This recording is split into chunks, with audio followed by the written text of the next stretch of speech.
Irmãos da Casa de Oração Jesus Gonçalves, hoje nós vamos falar de Jesus. Jesus como médico das almas. Podemos destacar dois grandes momentos da vida de Jesus. O de como mestre dos mestres e o momento de Jesus como médico das almas. Como mestre dos mestres, podemos destacar dois momentos: o ensino por parábola e a ocasião em que ele ensinou o homem a pensar. Jesus empregou magistralmente o ensinamento por parábolas. Pequenas histórias que serviam para tornar acessível a todo o povo os ensinamentos doutrinários e para facilitar mais a compreensão das coisas espirituais. Ele servia-se de comparações com o que ocorre na vida comum e nos interesses rotineiros dos homens. As ocasiões em que Jesus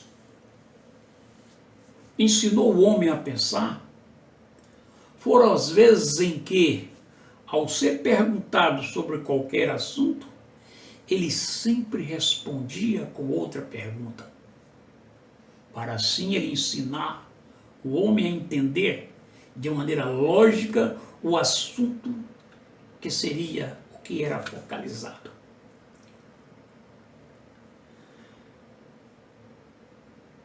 Um dos exemplos mais interessantes e mais importantes foi quando um doutor da lei, para o tentar, lhe disse: mestre, o que é preciso para herdar a vida eterna? Jesus lhe perguntou: o que é que está escrito na lei? O que está escrito na lei? Mas olha a outra pergunta: e o que lês nela? Está escrito, é o que está escrito, mas o que você lê nela? O que você entende nela? O doutor da lei disse: amarás o seu Senhor, teu Deus, de todo o coração, de toda a tua alma, com todas as suas forças e todo o teu espírito, e a teu próximo como a si mesmo. Aí Jesus disse: respondeste muito bem, faze isto e viverás. Mas o homem, querendo ser mais justo, querendo ou parecer mais justo, ele ainda disse: quem é o meu próximo? Jesus então contou a parábola do bom samaritano, transcrita no Evangelho de Lucas, capítulo 10, versículo 25 a 37, que fala sobre o samaritano que descia de Jesus para Jericó e, vítima de salteadores, foi ferido. Tempos depois, passaram por ali um sacerdote, um levita, e de forma indiferente seguiram seu caminho. Logo em seguida veio o samaritano, assistiu aquele homem, deu todo o seu amparo necessário. Jesus então perguntou: qual desses três te parece ter sido o próximo daquele que caíra em poder dos ladrões, dos salteadores? O doutor da lei lhe respondeu: aquele que usou de misericórdia para com ele. Aí Jesus disse: então vai e faz o mesmo. Ao ensinar o homem a pensar, Jesus lançou as bases da fé raciocinada, que foi e é apenas valorizada pelo Espiritismo. Eu não disse apenas, não, que é valorizada pelo Espiritismo. Né? Não vamos colocar o apenas, porque a fé raciocinada ela é valorizada para quem tem a fé dentro desse ponto de vista, né? Ou seja, não acreditar cegamente, ou porque alguém impôs, ou porque deve acreditar nisso ou naquilo, ou dessa ou de qualquer ou de outra forma ou daquela forma. Essa é a fé cega, que muitas vezes conduz a fanatismo.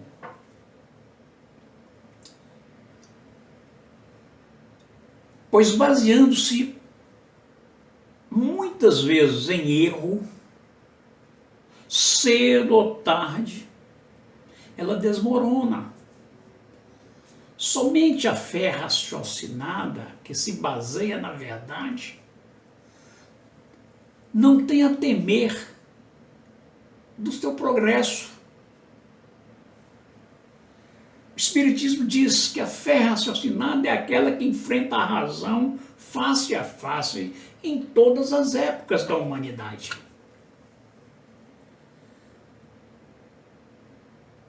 Segundo, Jesus é o médico das almas. Por quê? Com ele, como ele próprio disse, né? Não são os que gozam de saúde que precisam de médicos. Os sãos não precisam de médicos, né? Ora, todos nós somos doentes da alma. Logo, se tivermos fé, todos seremos curados por ele. E também neste sentido que Jesus asseverava principalmente dos pobres e deserdados. Ele sempre estava cercado por eles, por todos os pobres, todos os deserdados, pois são os que mais necessitam de consolações. E não dos orgulhosos que julgam possuir toda a luz, julgam de nada precisar.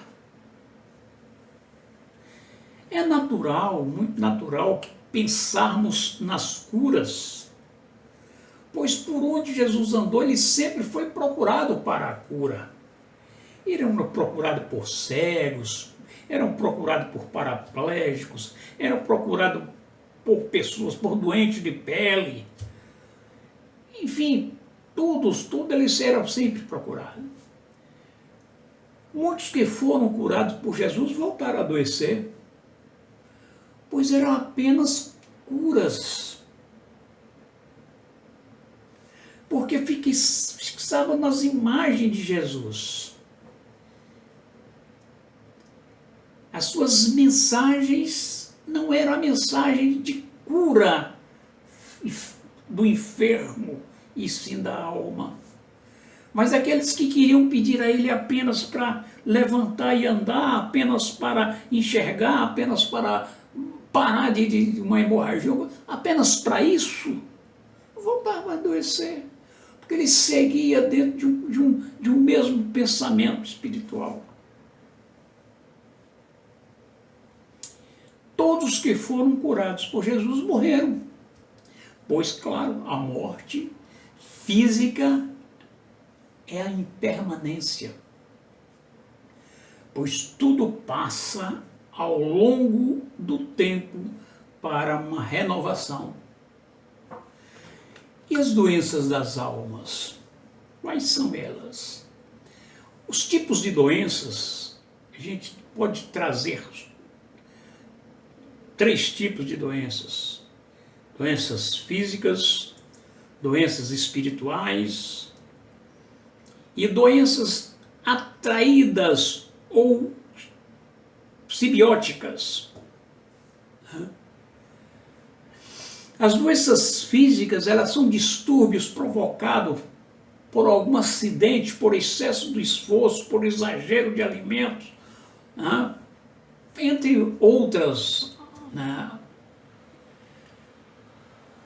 Que fazem um ou mais órgãos não funcionar como devia funcionar, criando indisposição orgânica. Essas são as doenças físicas.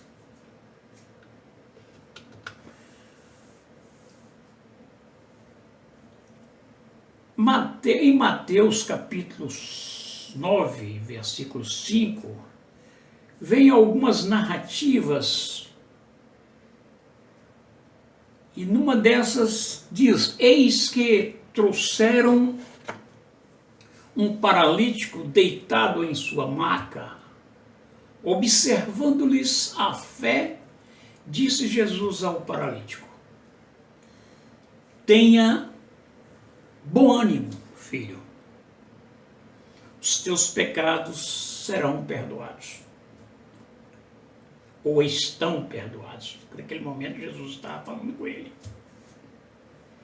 Diante disso, alguns escribas diziam a si mesmos: este homem está blasfemando. Mas Jesus, conhecendo-lhes os seus pensamentos, questiona: por que cogitai o mal em vossos corações? Pois o que é mais fácil dizer: os teus pecados estão perdoados, ou levanta-te e anda?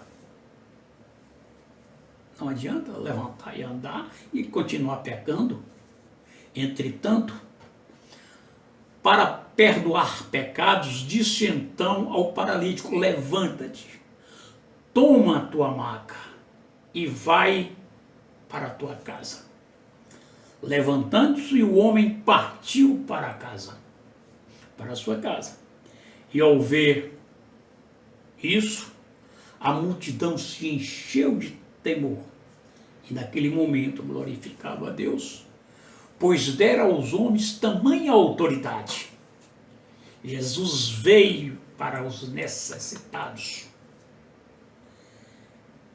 Em Mateus capítulo 9, versículo 21 e 22, narra a história de uma mulher que há alguns anos, 12 anos, 10 anos, vinha sofrendo de hemorragia. Alcançada por trás, tocou na borda do seu manto, pois o pensamento, ela dizia consigo: se eu conseguir tocar nas suas vestes, eu serei curada. Então Jesus voltou-se assim, viu a mulher e disse: anime-se grandemente, filha, a tua fé te salvou. E desde o momento em que a mulher ficou sã, imediatamente, Lucas faz uma narrativa em cima dessa mesma história, desse mesmo acontecimento. Diz: ela conseguiu se aproximar de Jesus. E Lucas diz dessa forma: por trás, e tocou na borda do seu manto. Quando no mesmo instante cessou completamente a hemorragia. Ao que Jesus questiona, Jesus indaga: quem me tocou? Ou quem tocou em mim? Como todos negassem, Pedro pondera: mestre, uma multidão dessa aglomerada ao seu redor, te espremendo para todo canto, leva para lá, leva para cá, e ainda assim deseja saber quem te tocou? Quem te tocou? Contudo, Jesus insistiu: certamente alguém me tocou, pois senti que de mim emanou o poder. Tanger, pegar, não é tocar. Tocar é muito mais profundo. Tocar vai na forma mais profunda.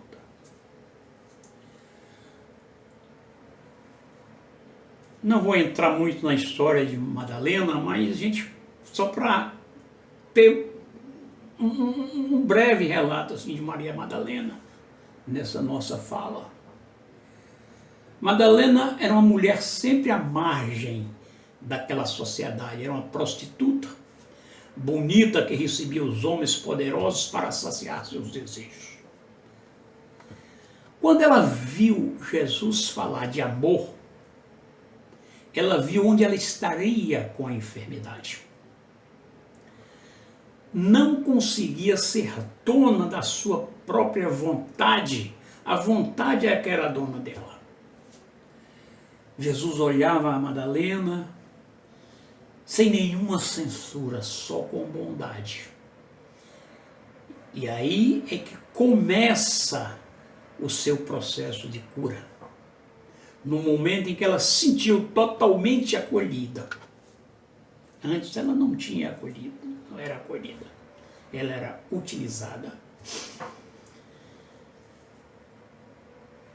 Os leprosos eram pessoas totalmente à parte da sociedade, porque não viviam no pleno isolamento.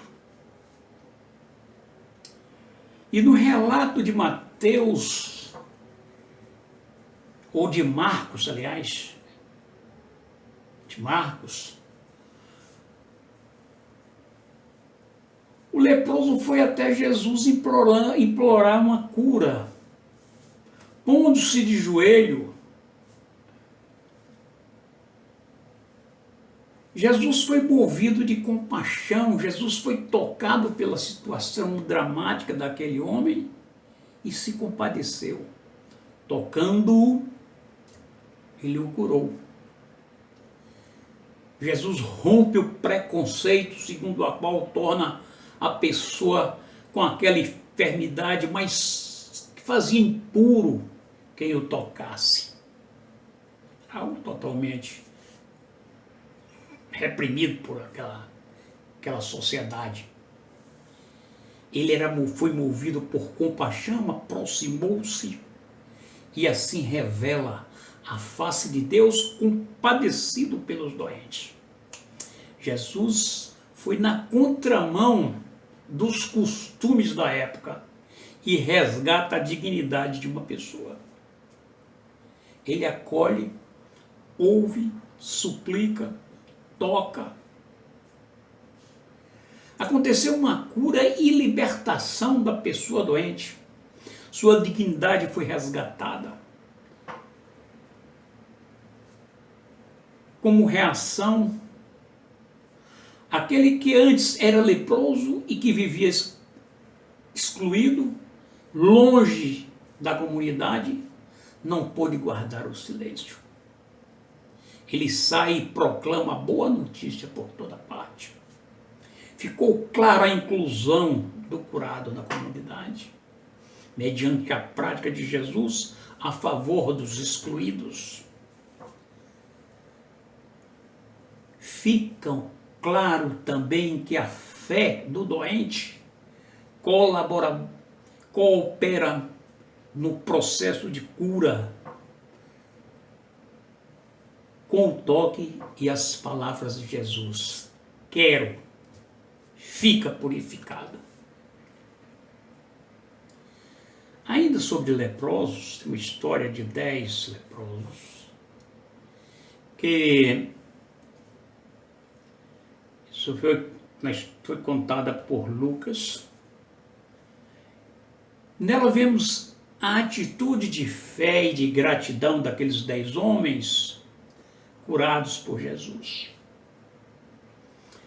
Todos viviam à margem da sociedade, com uma doença contagiosa, degenerativa, depreciada por todos em Israel. A lepra era uma doença terrível na época. Ele tornava a pele branca, cheia de feridas, ia deteriorando aos poucos, não havia tratamento. E Jesus os atendeu, mandando que fosse mostrar ao sacerdote para que ele verificasse e confirmasse que estava sendo curado da doença, conforme era dito na lei. E os mesmos, sem serem ainda curados, sem serem naquele instante, sem serem curados, eles creram e obedeceram Mas quando iam pelo caminho, embora todos tenham sido curados, naquela época, naquela ocasião, nem todos voltaram para agradecer, para glorificar a Deus. Apenas um teve a atitude certa de fé, de adoração, de agradecimento a Jesus. O seu coração se encheu da plenitude da graça alcançada e por isso glorificou ao Senhor. Além de sua cura física, Jesus curou também a doença espiritual daquele samaritano, concedendo-lhe a salvação. Interessante que acho que os outros eram todos judeus, só tinha aquele samaritano no meio, que era dito assim, inimigo dos judeus. E ele volta a Jesus num gesto de gratidão plena por aquilo que aconteceu.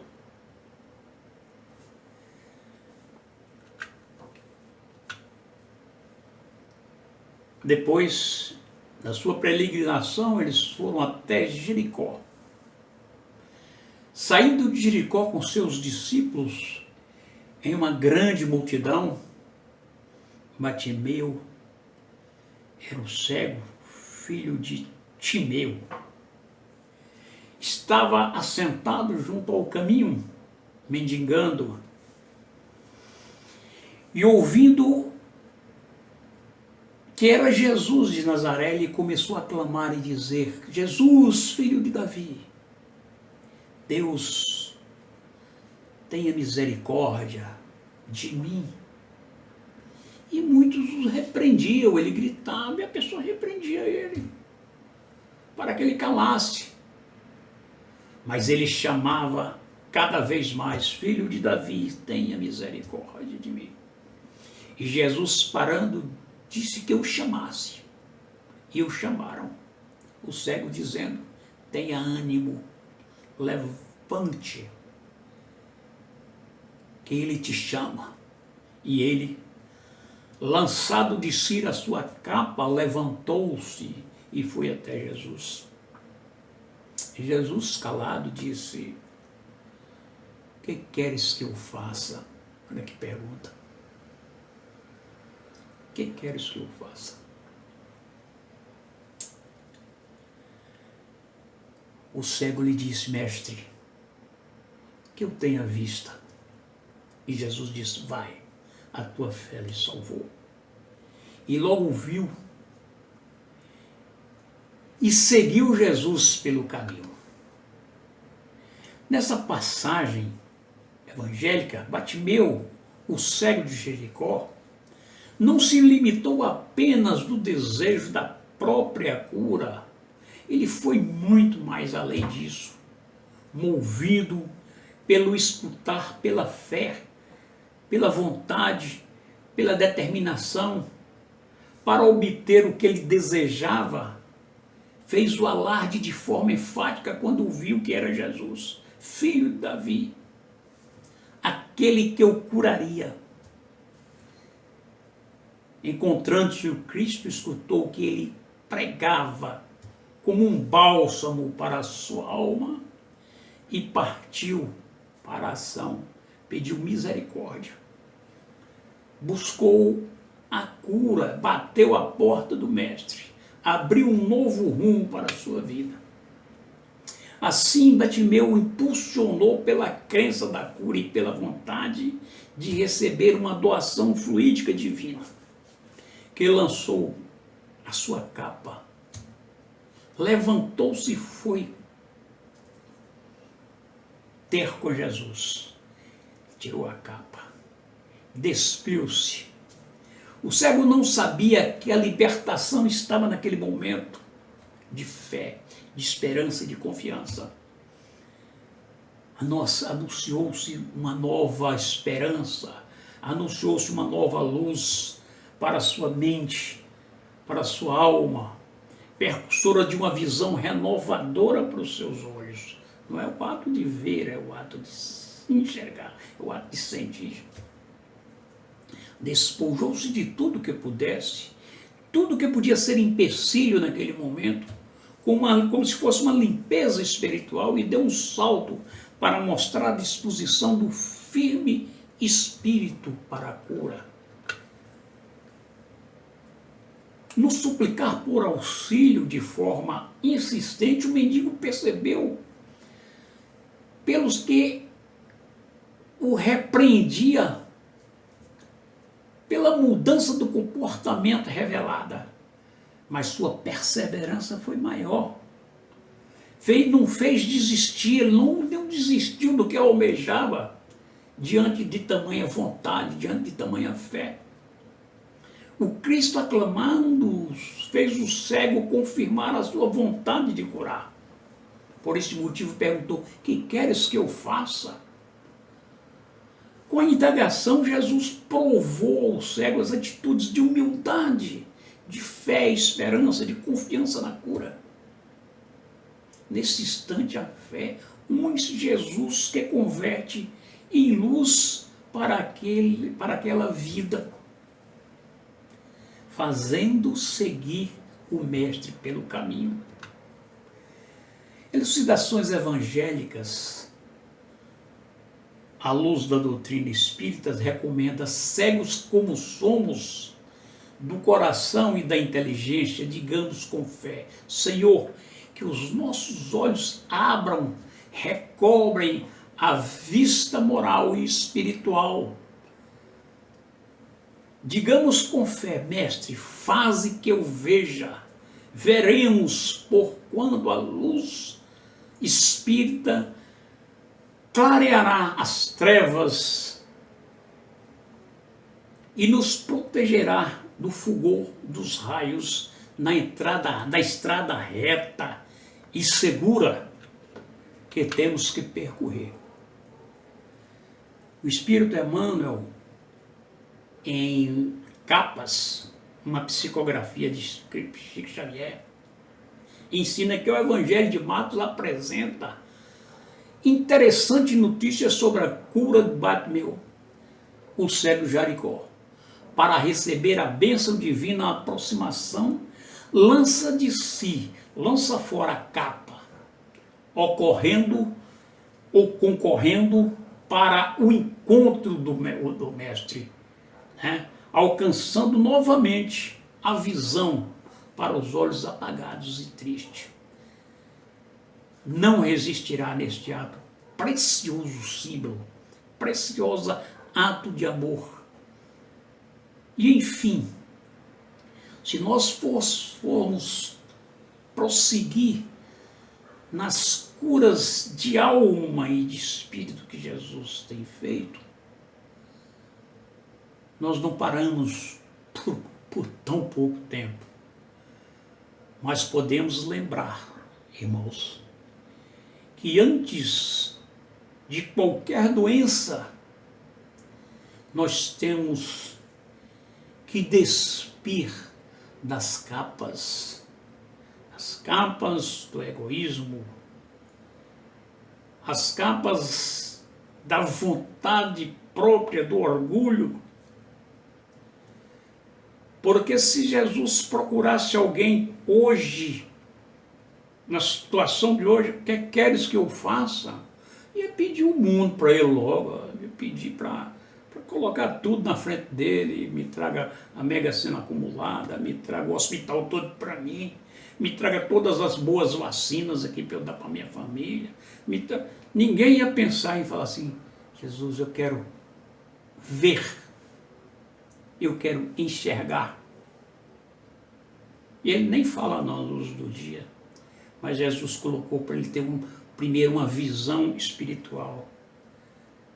Antes dele chegar até o Mestre, ele se despiu. Ele lançou fora a capa para chegar puro, chegar de corpo e coração aberto, para receber a cura da alma, da qual muitos de nós estamos precisando. Que a paz do Senhor esteja com todos vocês. Luz, paz para todos. Muito obrigado e boa noite.